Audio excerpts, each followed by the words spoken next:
Apartado 4. Examen crítico y comparación de los criterios clásicos VAN y TIR-M.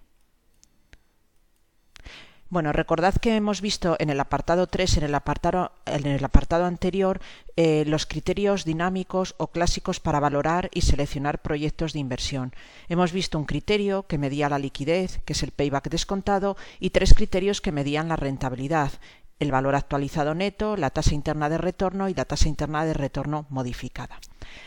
A modo de resumen, decir que el payback descontado, al medir solo la liquidez, no debe ser, a excepción de determinados casos como veíamos, que puede ser una inestabilidad política o económica, no debe ser el criterio elegido para valorar de manera exclusiva un proyecto de inversión. No nos podemos basar en la liquidez. Nos tendríamos que basar en criterios que midan la rentabilidad: VAN, TIR y TIR-M. Si bien es cierto que un criterio que complemente la medida de la rentabilidad con una medida de liquidez puede ser interesante. Por tanto, como conclusión, decir que el payback descontado en situaciones normales debería siempre utilizarse como un criterio que complemente a los criterios de rentabilidad, de tal manera que es un proyecto de inversión, además de rentable, es líquido, pues mejor que mejor, pero no tomar la decisión sobre la liquidez.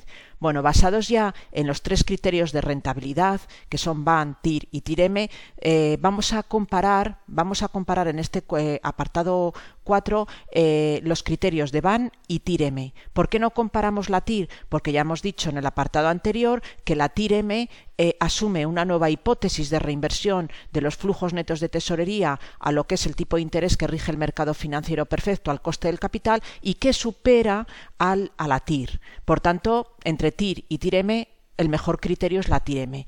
Ahora lo que nos preguntamos es, si yo tengo 2 criterios que midan la rentabilidad, VAN y TIR-M, ¿qué más da? Es decir, si miden lo mismo, ¿no me daría igual utilizar uno u otro a la hora de valorar y seleccionar proyectos de inversión?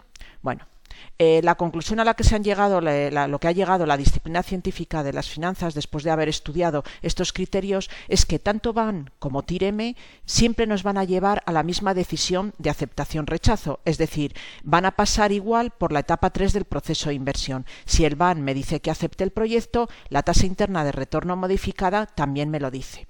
Pero el problema está en la jerarquización. No siempre, en muchos casos coincide, pero no siempre VAN y TIR-M me llevan al mismo proceso de jerarquización en la etapa 4.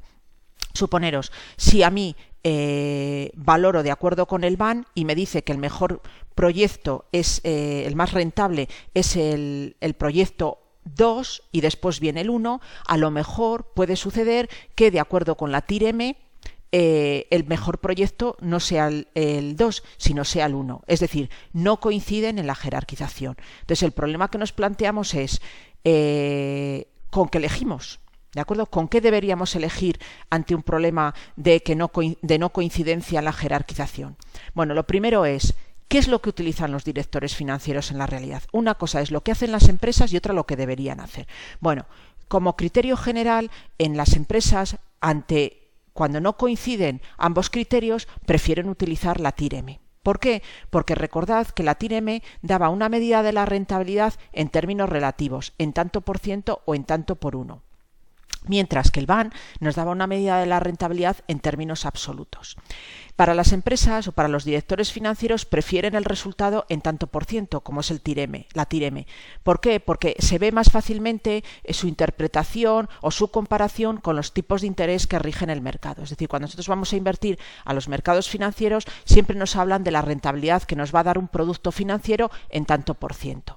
¿De acuerdo? Es decir, nos da el 7%, nos da el 5%. Prefieren, es más intuitivo y más sencillo, ¿no?, poderlo comparar. Sin embargo, lo que yo os quiero decir aquí es que una cosa es cómo toman las decisiones los directores financieros o qué criterio prefieren los directores financieros y otra, cómo deberían hacerlo. ¿Por qué? Pues porque se ha demostrado empíricamente, nosotros no lo vamos a hacer en esta asignatura, no tenemos más tiempo, daros cuenta que vosotros estudiáis en turismo, en el grado en turismo, las finanzas en una sola asignatura, que es esta gestión financiera, pero se ha demostrado empíricamente dentro de lo que es la disciplina científica de las finanzas que el criterio del VAN, el resultado del VAN está mucho más unido a la creación de valor en la empresa que lo que es la TIR-M. Es decir, es mucho mejor utilizar el criterio del valor actualizado neto para ver lo que contribuye un proyecto de inversión para crear valor para el accionista y no la TIR-M. Esto se ha demostrado, existen casos, ¿no? Si cogéis el manual de Pindado, si tenéis ganas de cogerlo, que aparecía en la bibliografía al principio de este tema, ¿de acuerdo? Pindado demuestra cómo en un caso determinado valora un proyecto de acuerdo con el BAN y de acuerdo con la TIR-M. Sin embargo, de acuerdo con la TIR-M es un proyecto que es poco rentable, puesto que para él el coste de los recursos financieros era un 8% y la rentabilidad del proyecto era un 9%. Sin embargo, si analizamos la creación de valor para el accionista a través del criterio del BAN, se ve que es un proyecto muy rentable. Por eso se ha concluido en finanzas, dentro de la disciplina científica de las finanzas, que el mejor criterio a la hora de valorar y seleccionar proyectos de inversión es el valor actualizado neto. Esto solamente lo vamos a tener que aplicar en determinados casos en que el BAN y TIR-M no coincidan en la jerarquización. En el mayor caso de proyectos de inversión va a coincidir y por lo tanto dará igual elegir con uno o con otro criterio. Ahora, eso sí, cuando tengamos problema de jerarquización, en el caso en que BAN y TIR-M no me lleven a la misma decisión de jerarquización, el mejor criterio para valorar los proyectos de inversión va a ser el criterio del valor actualizado neto o valor capital.